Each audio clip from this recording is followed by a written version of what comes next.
Napansin mo ba kung gaano kadalas, kahit nakatulog ka na mahaba, paggising mo, pakiramdam mo pagod ka pa rin? Parang kahit anong gawin mong tulog, hindi sapat at bumibigat ang katawan mo na parang hirap na hirap kang magsimula ng araw. Masakit ang katotohanan ito para sa marami sa atin, lalo na sa mga nasa edad 60 pataas. Akala natin sapat na ang pahinga, pero bakit parang hindi na nawawala ang pagod? Hindi ka nag-iisa sa ganitong pakiramdam. Marami sa ating mga nakatatanda ang dumaranas ito at madalas iniisip natin na bahagi lang ito ng pagtanda. Pero ang totoo, may wala ang tunay na dahilan kung bakit pakiramdam mo ay palaging kang pagod. Ano man ang haba ng tulog mo. Hindi ito simpleng pagtanda lang. May mga sikreto tayo matutuklasan sa video na ito na mabibigay liwanag at higit sa lahat, pag-asa na mabawi mo ang iyong sigla. Sa video na ito, tatalakay natin ang walang dahilan kung bakit ka palaging pagod at kung paano mo ito malalabanan. Manhut ka hanggang dulo dahil may ibubunyag akong isang bagay na siguradong makakapagpagulat sa iyo at maaring ito ang sagot sa matagal mo ng problema sa pagod. Ngayon, simulan natin ang pagtuklas sa mga dahilan kung bakit palagi tayong nakakaramdam ng pagod. Ang unang dahilan, at ito ay isa sa mga pinakamadalas, ay ang kalidad ng iyong tulog. Marahil ay nakakatulog ka ng 8 oras o higit pa, pero kung hindi naman maganda ang kalidad ng iyong tulog, para ka ring hindi nakatulog. Ang ibig sabihin nito, kahit nakapikit ka, maaring hindi naman talaga nagpapahinga ng lubusan ng iyong isip at katawan. Isa sa mga pangunahing salarin dito ay ang tinatawag na sleep apnea, kung saan humihinto ka sa paghinga ng ilang segundo habang natutulog. Marahil hindi mo ito napapansin, pero kapag nangyayari ito, nagigising ang utak mo ng ilang saglit para lang masigurong humihinga ka ulit. Ito ay nagiging sanhi ng mga micro-awakenings na kahit hindi mo naalala sa umaga ay sapat para sirain ang deep sleep cycle mo. Kaya kahit buong gabi kang nakahiga, hindi naman talaga nakakapag-regenerate ang iyong katawan at isip. Kung napapansin mong malakas kang humilik o sinasabi ng iyong kasama na umihinto ka sa paghinga habang natutulog o nagigising ka na parang nasasakal, maaring ito ang problema mo. Meron ding restless leg syndrome, kung saan nakakaramdam ka ng hindi mapakaling pakiramdam sa iyong mga binti na nagdudulot ng paggalaw at paggising habang natutulog. Ang insomnia o hirap makatulog ay nagiging dahilan din ng fragmented sleep. Para mapabuti ang kalidad ng iyong tulog, subukan gumawa ng isang regular na schedule ng pagtulog at paggising kahit weekend. Iwasan ang tape, tsaa, at iba pang stimulants lalo na sa hapon at gabi. Siguraduhin na ang iyong kwarto ay madilim, tahimik at malamig. I-set aside ang mga gadgets tulad ng cellphone o tablet bago matulog dahil ang blue light mula sa mga ito ay nakakasira sa produksyon ng melatonin, ang sleep hormone natin. Subukan din ang isang calming pre-sleep routine tulad ng pagbabasang libro, pakikinig ng malumanay na musika o pagligo ng mainit. Ang pagiging aktibo sa araw, kahit simpleng paglalakad, ay nakakatulong din sa masarap na pagtulog sa gabi. Ang ikalawang dahilan ay ang kakulangan sa ilang mahahalagang bitamina at mineral sa ating katawan. Habang tumatanda tayo, minsan humihina ang kakayahan ng ating katawan na sumipsip ng nutrients mula sa pagkain o kaya naman hindi na natin nakukuha ang sapat na sustansya dahil sa pagbabago ng ating diet. Ang kakulangan sa iron na nagiging sanhi ng anemia ay isa sa mga pangunahing dahilan ng pagkapagod. Kung walang sapat na iron, hindi nakakakuha ng sapat na oxygen ang iyong mga selula, kaya natural lang na manghina ka at mabilis mapagod. Ang mga pagkain tulad ng atay ng manok, malabay na gulay tulad ng malunggay o kangkong at mga beans ay mayaman sa iron. Mahalaga rin ang vitamin B12 na critical para sa paggawa ng red blood cells at pagpapanatili ng malusog na nerves. Kung kulang ka sa B12, mararamdaman mo ang matinding pagod, pamamanhid at panghihina. Makikita ang vitamin B12 sa karne, isda, itlog at gatas. Ang vitamin D naman ay hindi lang para sa buto. Meron itong malaking papel sa ating energy levels at immune system. Maraming Pinoy ang kulang sa vitamin D kahit na araw-araw tayo nakakakita ng araw. Subukan magpaaraw ng 15 to 20 minuto sa umaga o kumain ng mga pagkain mayaman sa vitamin D tulad ng fatty fish o fortified milk. Ang magnesium ay isa ring mahalagang mineral na kasangkot sa daan-daang biochemical reactions sa katawan, kasama na ang energy production. Kung kulang ka sa magnesium, maaring makaramdam ka ng pagod, tang-inginig ng kalamnan at hirap matulog. Ang mga pagkaing mayaman sa magnesium ay dark leafy greens, mani at dark chocolate. Para masigurong sapat ang nakukuha mong nutrients, mahalaga ang balanced diet. Konsultahin ang iyong doktor o isang dietitian para sa dietary advice at kung kinakailangan ng supplements. Tatlong dahilan kung bakit palagi kang pagod ay ang pagkakaroon ng ilang matagal ng karamdaman o chronic medical conditions. Habang nagkakaedad, nagiging mas karaniwan ang ilang sakit na kahit hindi masyadong halata ay unti-unting humihina ang ating katawan at nagdudulot ng matinding pagod. Ang diabetes, lalo na kung hindi kontrolado ang blood sugar, ay maaring maging sanhi ng pagkapagod. Kapag mataas ang sugar sa dugo, hindi magamit ng maayos ng mga selula ang glucose bilang enerya, kaya pakiramdam mo ay nanlalata ka. Kung mababa naman ang sugar, maaari ka ring manghina at mahilo. Kaya, ang regular na pagmomonitor ng blood sugar at pagsunod sa gamutan at diet plan ay mahalaga. Ang thyroid problems, partikular ang hypothyroidism kung saan hindi sapat ang produksyon ng thyroid hormone ay isa ring malaking salik sa pagkapagod.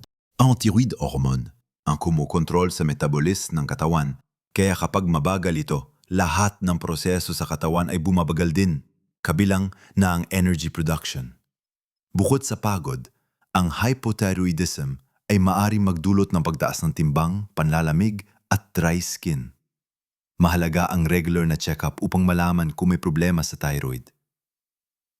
Ang sakit sa puso, kahit hindi malala, ay maaaring maging sanhi ng pagkapagod dahil hindi sapat ang pagbuma ang puso ng dugo at oxygen sa buong katawan. Pati na rin ang kidney disease kung saan hindi na maayos na nasasala ng bato ang mga dumi sa katawan na nagiging sanhi ng pagkalason at pagkapagod. Maging ang arthritis at iba pang inflammatory conditions ay maaaring magdulot ng pagkapagod dahil sa patuloy na pamamaga at pananakit ng katawan.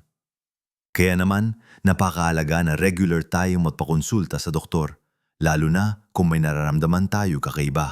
Huwag natin itong ipagwalang bahala dahil ang paggamot sa mga sakit na ito ay hindi lang makakatulong para sa iyong kalusugan, kundi para rin maibalik ang iyong sigla. Ngayon, dumako na tayo sa ikapat na dahilan na madalas nating nababalewala ang mga side effect ng gamot.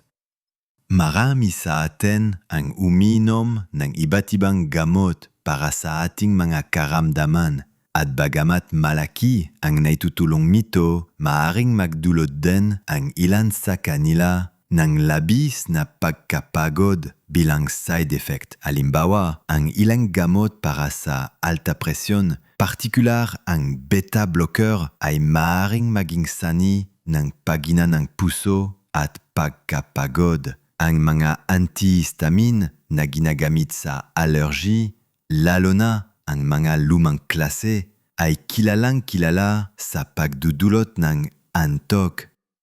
Kahit ang over-the-counter na gamot para sa sipon o ubo ay may sangkap na maaaring magpaantok.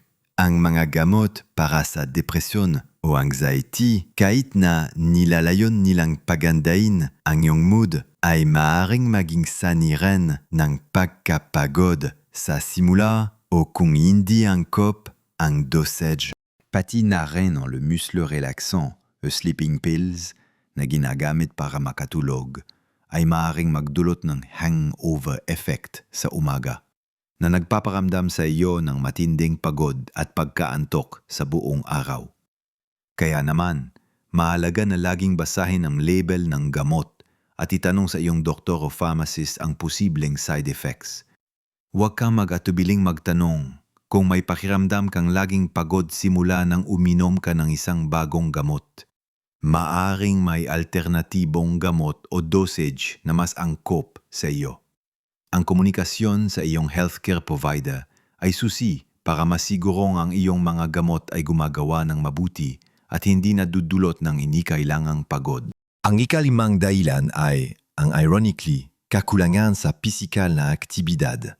Marahil ay inisip mo na kapag pagod ka, kailangan mong magpahinga. At tama naman yun.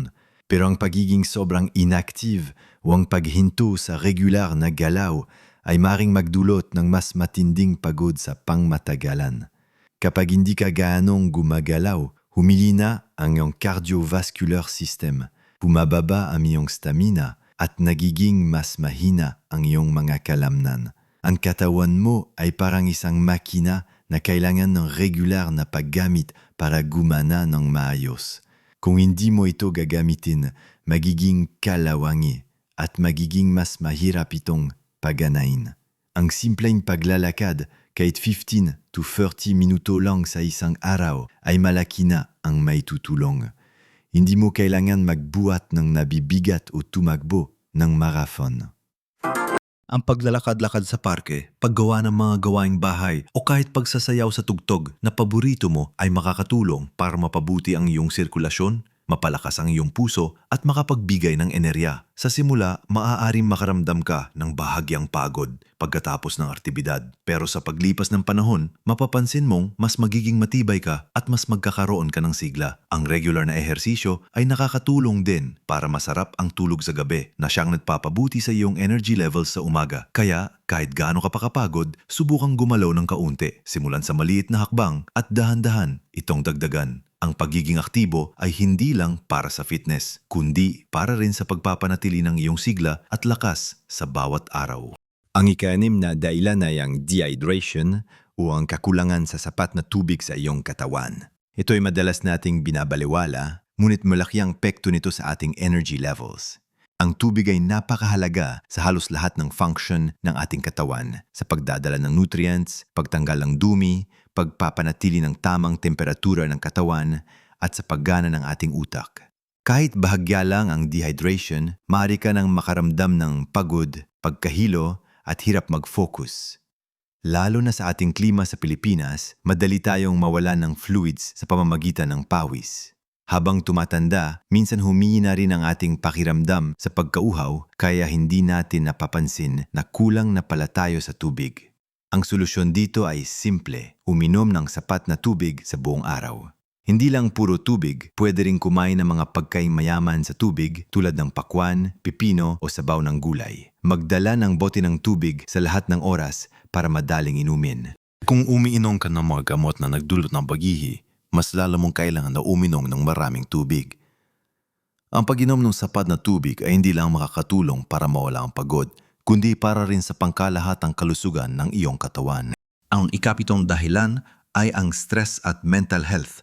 Ang ating isip at emosyon ay may malaking koneksyon sa ating pisikal na kalusugan. Kapag tayo ay nasa ilalim ng matinding stress, ang ating katawan ay naglalabas ng stress hormones tulad ng cortisol. Kung matagal tayong stressed, ang patuloy na paglabas ng mga hormone na ito ay nakakaubos ng enerhiya at nagiging sanhi ng matinding pagod.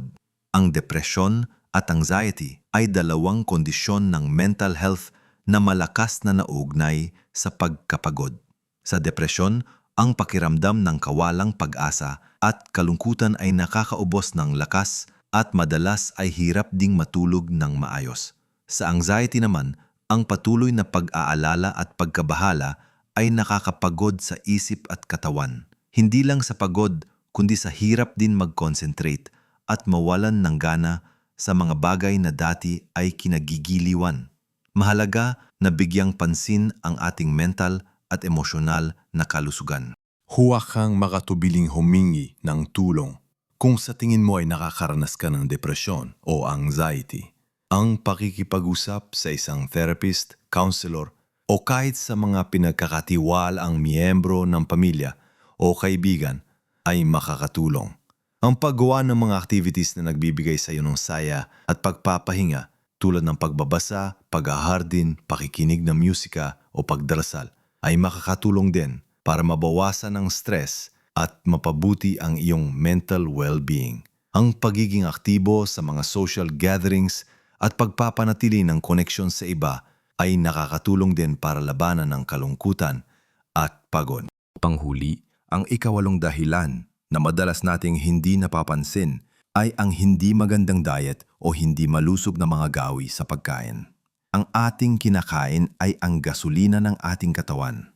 Kung ang ating gasolina ay mababa ang kalidad, natural lang na hindi magiging maganda ang performance ng ating makina at madali tayong mapapagod.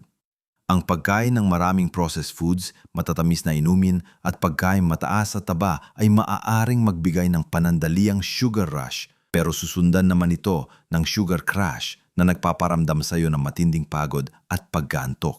Ang mga ganitong pagkain ay kulang sa sustansya na kailangan ng iyong katawan para sa sustainable energy. Ang hindi regular na pagkain o ang pagpapalipas ng gutom ay nagdudulot din ng pagbaba ng blood sugar na nagpaparamdam sa iyo ng panghihina at pagod. Para labanan ito, mahalaga ang balanced diet na may sapat na protina, komplikadong carbohydrates at malusog na taba. Isama sa iyong diet ang gulay at prutas sa bawat kainan. Ang protina mula sa isda, manok, itlog at beans ay nakakatulong para panatiling stable ang iyong blood sugar at nagbibigay ng matagalang enerhiya. Ang komplikadong carbohydrates tulad ng brown rice, oats at whole wheat bread ay nagbibigay ng steady supply ng energy, hindi tulad ng simpleng sugars. Umiwas sa sobrang dami ng kape at tsaa na maaring magdulot ng sleep disruption. Subukan din ang pagkain ng maliliit na servings ng pagkain ng mas madalas sa buong araw upang mapanatili ang iyong energy levels at maiwasan ang biglaang pagbaba ng blood sugar. Tandaan na ang pagkain ay hindi lang para mabusog, kundi para rin magbigay ng lakas at sigla sa bawat araw. Kaya nakita natin ang 8 tunay na dahilan kung bakit pakiramdam ng karamihan sa atin ay palaging pagod anuman ang haba ng tulog natin. Nagsimula tayo sa kalidad ng iyong tulog na higit pa sa dami ng oras na iginugol mo sa kama. Sinundan ito ng kakulangan sa mahahalagang bitamina at mineral na kailangan ng ating katawan para gumana ng maayos. Tinalakay din natin ang epekto ng mga chronic medical conditions na maaring unti-unting humina sa atin, pati na rin ang side effects ng ating mga gamot na minsan ay hindi natin napapansin. Binigyang diin din natin ang kahalagahan ng pisikal na aktibidad na kung saan ang kakulangan nito ay ironikong nagdudulot ng pagod at ang simple ngunit mahalagang papel ng pagiging hydrated. Panghuli, tinalakay natin ang epekto ng stress at mental health sa ating energy levels at kung paano ang ating kinakain ay maaring maging sanhi ng patuloy na pagkapagod. Maraming salamat sa iyo sa panonood ng video na ito. Tandaan, ang pagbabago gaano man kaliit ay may malaking epekto sa iyong kalusugan at kaligayahan. Hindi mo kailangang gawin ang lahat ng ito ng sabay-sabay. Pumili ng 1 o 2 dahilan na sa tingin mo ay pinaka-relevant sa iyo at simulan ang mga pagbabago doon. Unti-unti mong mapapansin ang pagkakaiba sa iyong energy levels. Ang mahalaga ay ang pagiging consistent at ang pagbibigay ng atensyon sa kung ano ang sinasabi ng iyong katawan. Huwag kang mawala ng pag-asa.